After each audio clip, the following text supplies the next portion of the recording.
So the makeup artist just left. So if anything goes wrong, you get what you get with me and Cheri. Yeah, we look like this. This is as good as we're gonna look, apparently, because Adriana's left the building. Hi, everybody. I'm JD. That's Cheri. You already know that already.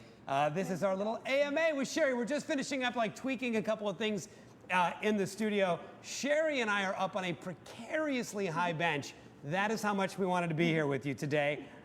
Hi, Cheri. Hi, JD. Cheri, first of all, so you and I have worked together for years, and I don't even think I know the answer to this. What are your credentials? You're a certified personal trainer, but like you've done a lot of training and a lot of studying. So can you lay out your credentials? Sure. So I have a bachelor's degree from North Carolina School of the Arts in contemporary dance.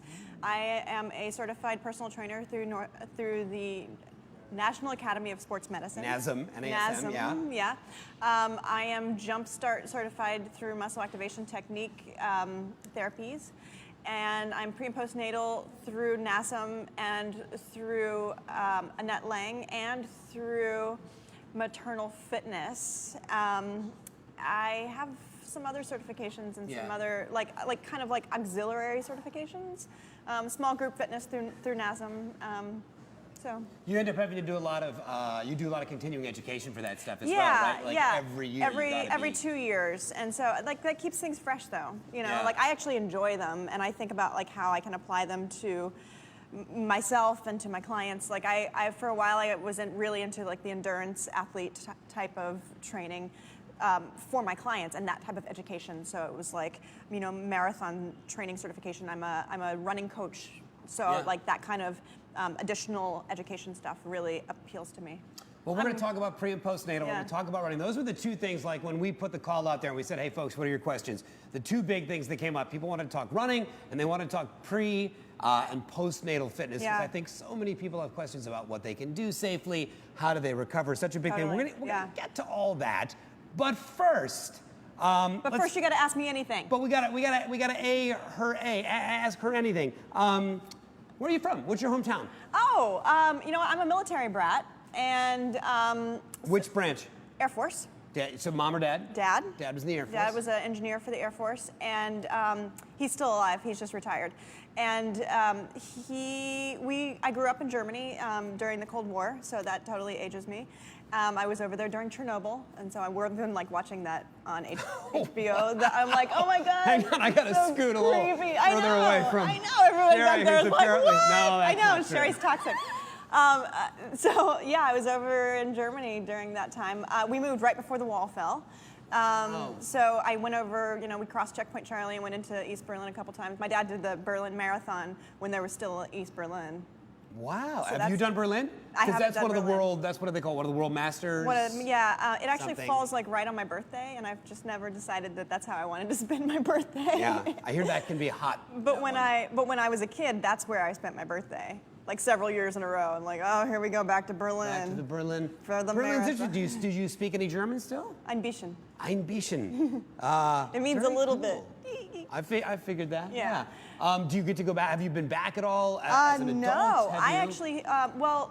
I was in Switzerland. I went on tour with the dance company that I was with. So that was, gosh, 18 or 17 years ago.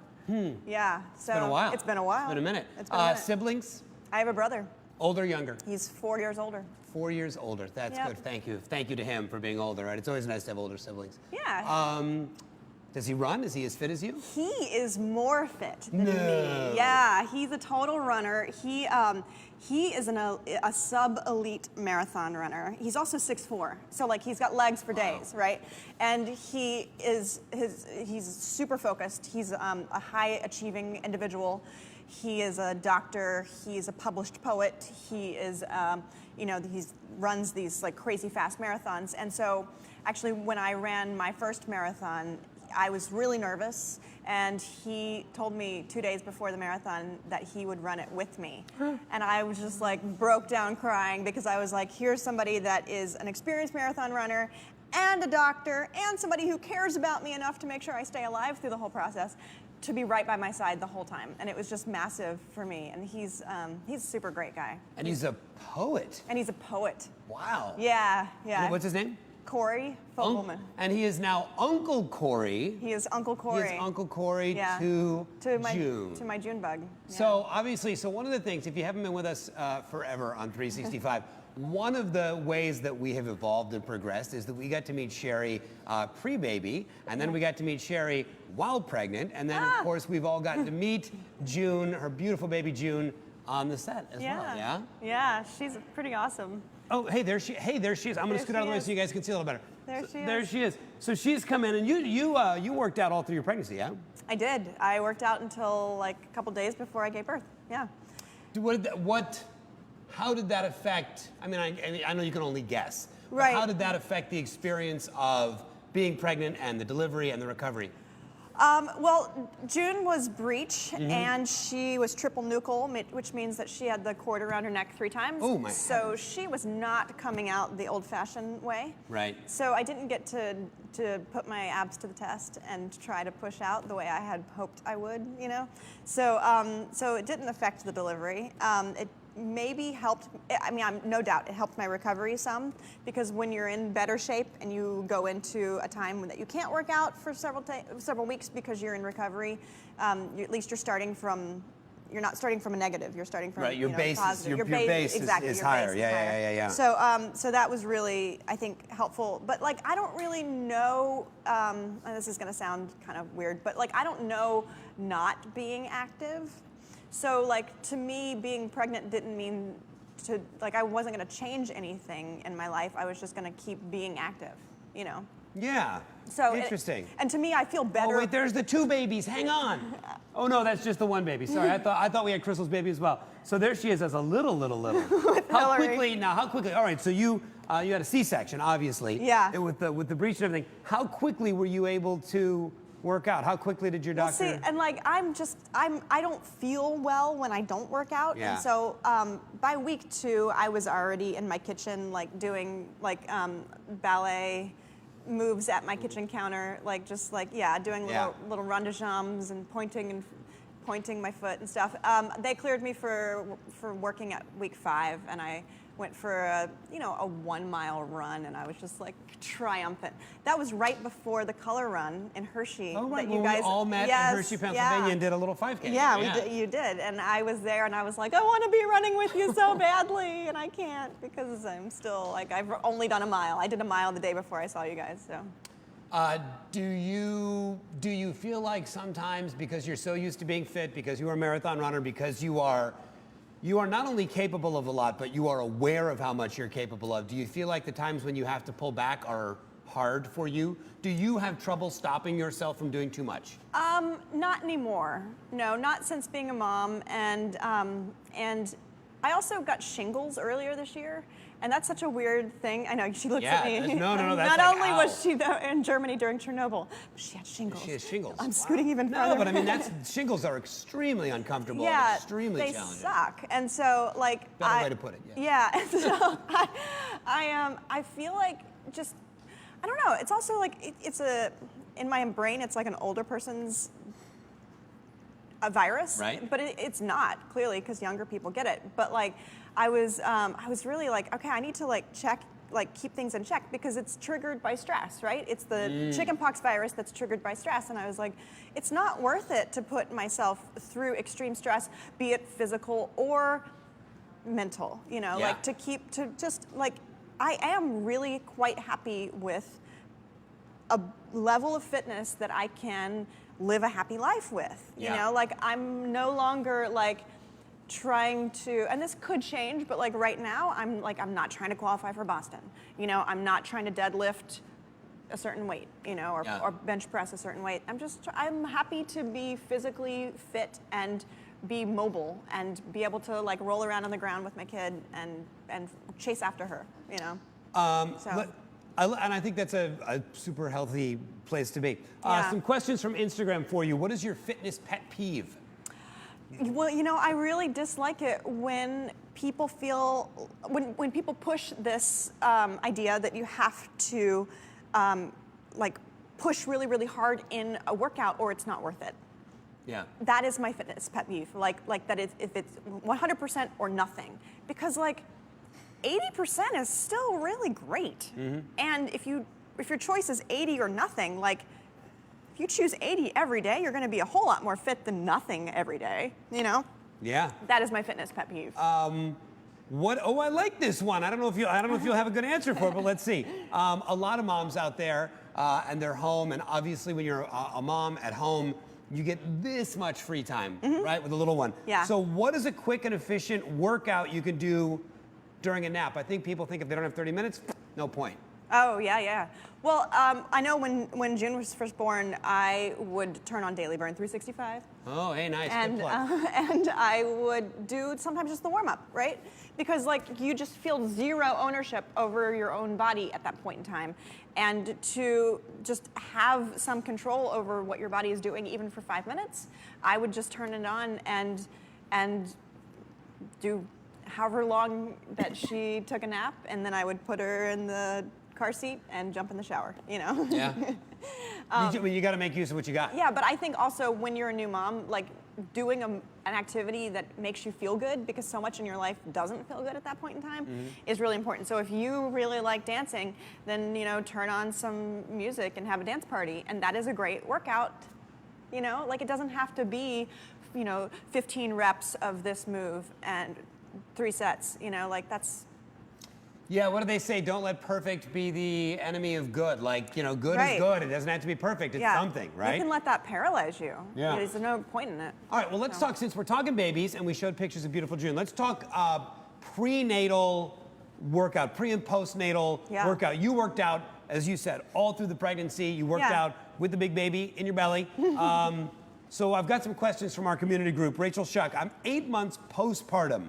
Doing certain workouts, things like the Russian twists, are uncomfortable. They never used to be uncomfortable. Is that normal? Is it normal for that to change? Yeah. In fact, you might have a diastasis. I wonder, just because.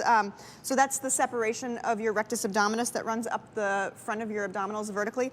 And so when you're pregnant, it gets stretched out and then like stretched apart, like the connective tissue in between the muscle splits. And so it's difficult for those muscles to reconnect after being pregnant, and so the twisting, there can be like a shearing that happens with the muscles, and so it's possible that when you're doing that Russian twist, there's that shearing that's happening. So I would coach, if you were my client, and right now you are, I would coach you to engage your transverse abdominis, which is like your weight belt muscle, your cummerbund muscle. Midsection, and so you engage that by drawing your navel into your spine, and that is a muscle that actually lays underneath your rectus abdominis, so it helps support things in and then gives this fighting chance to connect. And so I would do that in like an all fours position or just seated like I am right here. Like sometimes all the time I tell my clients, just like do it at the stoplight while you're waiting for the light to change. Do it when you push the elevator button and you're waiting for the elevator to change, like, or to arrive. You know, pull that navel in, tighten that midsection. And so when you're doing that, it gives the rectus abdominis a chance to be connected and be in a connected space. And then over time, it will just reconnect, or it will get stronger and be better. Yeah. But the other thing is, if it doesn't feel comfortable, don't do it. I mean, I just like, if it doesn't feel comfortable, you know.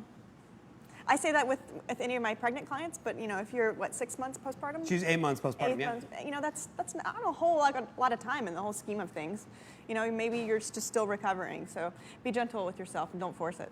Patience. Patience. Gwen Takagawa, I love this. I'd like to know if there's good evidence-based resources for knowing what you can and can't do during pregnancy, during different trimesters, as well as good substitutes. And I get her question, because a lot of times I feel like we'll be doing a workout and it's like, well, if you're pregnant and you're not twisting, but then sometimes it's like, if you're pregnant, you can do this twist. Yeah, you can twist. So like, what's like, the line? Yeah, twisting has become this like, faux pas for pregnant women. And the thing is you twist so much in real life anyway, and it's not like pregnant women walk around in this plane only.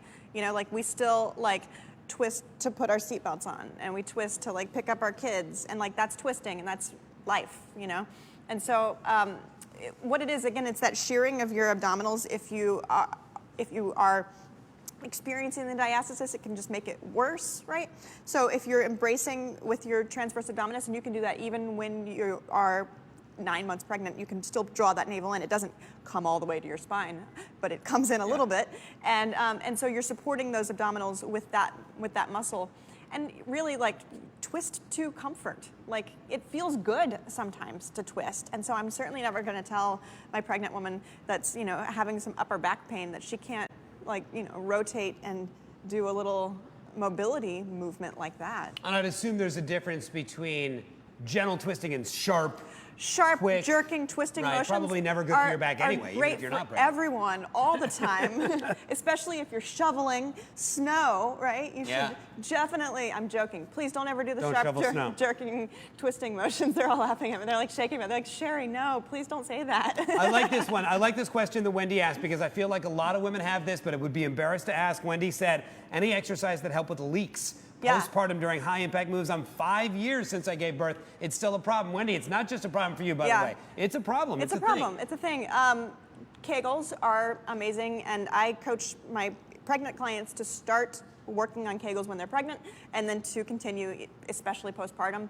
And that's engaging your pelvic floor, and so it's engaging those muscles that make you feel like you're going to stop peeing, right? So the pelvic floor muscles engage, and you can contract, release. You can do them all the time. Nobody has to know. Right. I'm doing them right now. Something you can do sitting at a stoplight. Yeah, right there. Yeah. And then you can contract and hold. There's also modifications. Like I had a client who had that problem, and she was like, you know what, jumping jacks, no good. But if I do front to back with my legs as I jack my arms, then I don't have the same problem as when I jump wide. Right. So the modification of jumping jacks, like, is an easy switch up, and then she's still getting the cardio in. She's still, working herself, just not risking wetting herself. Yep. No, I get it. It's a real thing, and when you're not alone. Yeah. Let's talk running a little bit. Good. We got a good question from Facebook from Angelina, who said, I want to become a runner, but I've got no idea where to start, and when I do, I cannot stay focused. What do I do to get motivated? What do I do to get focused? Running is a lot mental, right? Oh, it's 90% mental. Yeah. 90%, which means. So how do you start training your mind then? Oh, that's a good question. You know what? The Daily Burn running app. So Daily Burn, just to make sure you're clear on this, so Daily Burn also has apps that you can get on the Apple App Store. Just released a running app. Cheri's a big part of it because she is a running coach and she's great at this. So that's what she's talking about. Yeah. Give them a sneak peek for those that don't have the app yet. Give them a sneak peek, and that's you, by the way. In the booth. That's her That's me recording it. some of the audio for the running apps. You also did a lot of good audio recordings that are on Daily Burn. Yeah. How do you get started? First thing, I've never run before. I want to run. What do I do? Day one. I'm a big fan of the walk-run plan. So you walk a little bit and you run a little bit. And that can be whatever is a segment of distance that's comfortable for you. You can set your timer and you can run for 1 minute and walk for 1 minute. You can also do that based on your feeling. And so you can jog a little bit, and when you feel like you need to take a break, you can walk a little bit. There's really not any hard and fast rule about oh, I'm sorry, you can't call yourself a runner because you walk 1 minute out of every 5. No, there's just you can be a mobile person and move forward through space and enjoy yourself. And I think enjoying yourself and taking in your surroundings, and if you're not on a treadmill, then that's part of it. So just being present in it and moving forward. But that 1 minute on, 1 minute off is a really nice comfortable, nice place to start, and it's an easy thing to spell out. I'm running right now. I'm doing. I'm a buddy for a Girls on the Run girl. It's a great program, by the way. Yeah, I love it. And so it's one of my neighbors, and she's 8, and she's doing Girls on the Run, and so we've been doing these weekly training runs, and we're doing the 1 minute on, 1 minute off, and it's fantastic. And she's like, oh, it's hard. And I'm like, it's just about pacing yourself, about learning how to breathe, about learning how to not freak out in the middle of it, because it's just running. That's try not to give it more weight or more intensity than it really is. It's just moving a little bit faster through space, pumping those arms. I mean, for a lot of people, it's a pretty natural movement. As there's a theory that we evolved as Homo sapiens from help me out. Where did we from the Neanderthal? Oh yeah, Because we ran, because we could run after. Remember, you don't have to be faster than the tiger. You just have to be faster than the other guy. Well, right, and then you're safe. So running is natural. But the theory is that we would run down our food, and because like many of the animals can sprint quickly, but they can't sustain for longer than 6 miles, which is roughly an hour if you're running a 10-minute pace. And so the tribes would run in a pack after an animal and run it down, run it to death, basically. And then they would have their meal. And then you go on a 6-mile run and you get a whole deer. Wow, sounds like a good deal. You know, I think people get in their heads about what it means to be a runner, just like they do what it means to be a yoga person or a bar person or a ballet person. And being a runner just means like people, I always used to tell people, and this is a joke, but there's a little bit of truth to it, like most jokes. I run walk. I'm a run walker. Yeah, absolutely. I ran the marathon, run walk. I run until my exhaustion is greater than my shame. Then I walk until my shame is greater than my exhaustion. Then I run again. And that's a joke, but the truth is, I run till my body tells me no. Right. And then I walk till my body says, okay, I got it. And I consider myself a runner, and I feel like that's true of everybody out there. Totally. And you're definitely more fit because of that theory, right? Right, and it feels good. And how many marathons have you done? I know I've only done 2. I've only done 2 marathons. That's amazing, though. But I plan to do more. I will do more. I will do. What do you eat after you run? Post-run meal, recovery. Oh, you know, sometimes a banana. That's kind of kind on my digestive system. Sometimes my lower GI is unhappy with me when I do a hard run. And I like protein. I'm allergic to a lot of stuff, which is boring, but I eat sunflower butter on crackers. And sometimes, you know, after a marathon, well, it's hard to say because sometimes you just don't want to eat anything. But sometimes I'm just like crazy about potato chips. That's my weakness. Potato chips. I love potato chips. Thank you for telling us that. Couple of quick ones. Favorite type of running shoe? Everybody, like runners, get really into their shoe, right? Yeah. What are you running? Right now, I'm running in a pair of Asics Cumulus shoes. They're great. They're great. I was a modern dancer for years, and so you're just barefoot as a modern dancer, and I really liked being barefoot, and I feel like that's nice. I haven't like fully embraced the barefoot running like phenomenon, if that's still a thing, or that's so like 12 years ago. But but so I kind of like switching up my shoes and like so that my feet aren't too accustomed to anything, and then my running stride doesn't isn't affected by the shoes in a consistent way. So I switch up. Variety is the spice of life. All right, last running question. What's your very favorite place to run? Favorite marathon, favorite half, favorite place, international, domestic, favorite run? You know, I really like running the Boston half, and it just ran last weekend. And David did it, and I didn't get to go with him, and it really bummed me out. And he sent pictures, you know, and it was just it's a fun, fast half. It's a great course through Boston, and it finishes like through a zoo. There's like some quick turns through a zoo, and then it finishes on a track, and it's just like really fun. Who? Hey, that's from the race. Oh, there it is. Yep. That's from you running. That's me finishing on the track, and it was. Oh, it's and such look at how strong you look. Also, in that picture. you know what else? That was also my PR for a half, and I think that might also be why I like that race, because I'm like, I can run it fast. I am so fast in that race. And who is David? I know the answer to this, but just so they do. David is my baby daddy. Baby daddy. He's my fiance. Nice. Yeah. All right, we're gonna do a little segment here, Cheri, called Explain Yourself. Oh dear. All right, so we went through your social media. Okay. We took a look, we saw some photos. Is my mom here? We saw some photos and we thought, what is that photo trying to say? We need Cheri to explain herself. So let's start with this photo right here. Cheri, if you would, explain yourself. I played a French maid in a play called Gigi.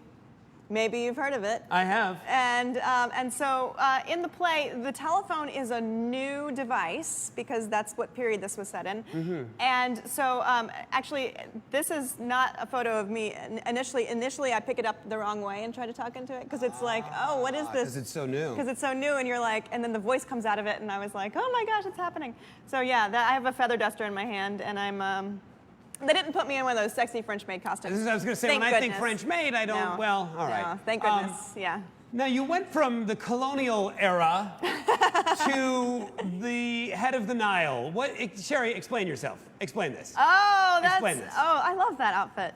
That is a photo from a photo shoot that I did with Hot Mess, which was a web series that I produced from 2009 through 2012 or something like that. And this is a photo shoot where we wore everything wrong. So I had a purse on my head. Oh. That was a belt on my arm. That was a pair of pants that I'm wearing as a dress.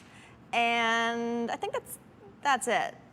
And then a belt keeping the pants on me. Keeping the pants on your waist. To me, you just looked like you were doing like an Egyptian, you were going through a Cleopatra phase. I had no idea. Yeah, we were trying to make it as high fashion as possible, being as lowbrow as possible. Like if you had that quad, like, you know, in the back of Time Out magazine, or no, not Time Out magazine, it was, I'm just gonna go on. Mad Magazine, the ones that you folded in? Not Mad Magazine. New York Magazine. They have the quadrant that says, like, you know, is it highbrow or lowbrow? This was both. This was supposed to be both. Yeah. All right, you getting your acrobat on. Explain yourself. I had my birthday party one year at the trapeze school, the New York Trapeze School, over on the Hudson River. And did you like it? It's amazing. This is like so fun. I highly recommend it. One of their taglines for the place, Jesse's done it. He's like, I know, it's so cool. One of the taglines is like, don't be afraid of the fear, be afraid of the addiction. Yeah. Because it's so It's also fun. very hard, though. It's hard, but like, I mean, no, like it's a real workout. I don't mean it's hard. I mean it's a workout. But it's not as hard as you think because you're working with momentum. And the cool thing about where this is located, it's right on the Hudson River, and so you get these beautiful views of the city. It's in Chelsea, and you can you can see there's Hoboken, you know, like there's the Statue of Liberty, and you're just like up there swinging. Nice. Just swinging. I've never done trapeze, but I should. My wife's done it, my daughter's done it, but see, I so hear you don't even know. It's not hard. I don't even know. It's not hard. I just, yeah. All right, one more. And this one's hard for me to understand. Explain yourself.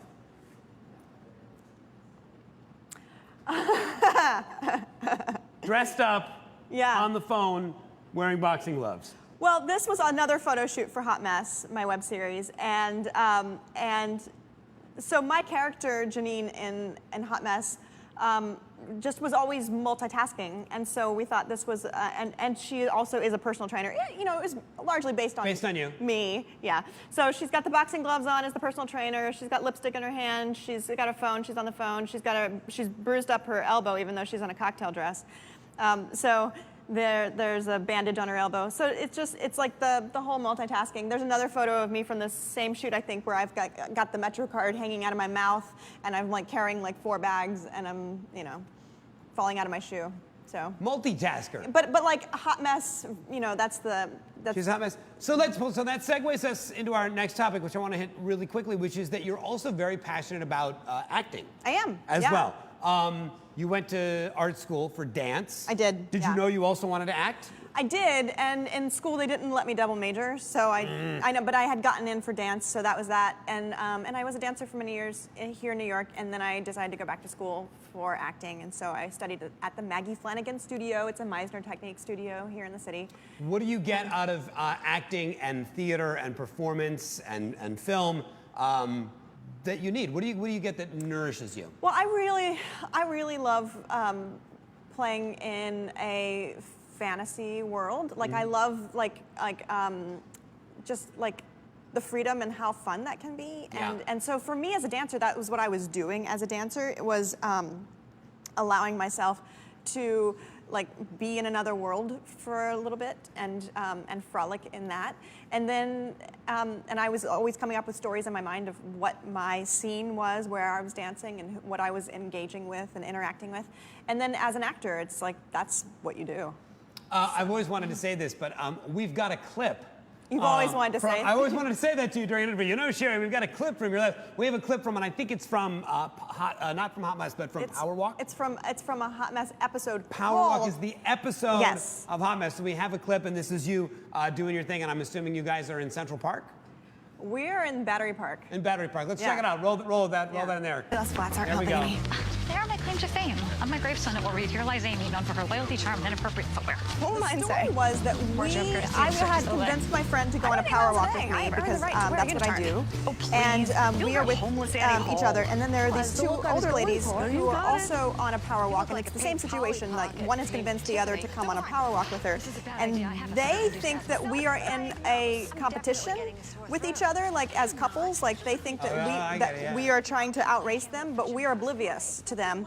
And then at the end, spoiler alert, somebody walks up and spills coffee all over me, and and they think that's hilarious because we got covered in coffee. I think it's a nice metaphor for life, where like you think that other people are in competition with you, but really you're oblivious. You're really just in competition with yourself. Right. All right, let's round it out with a couple of final questions here.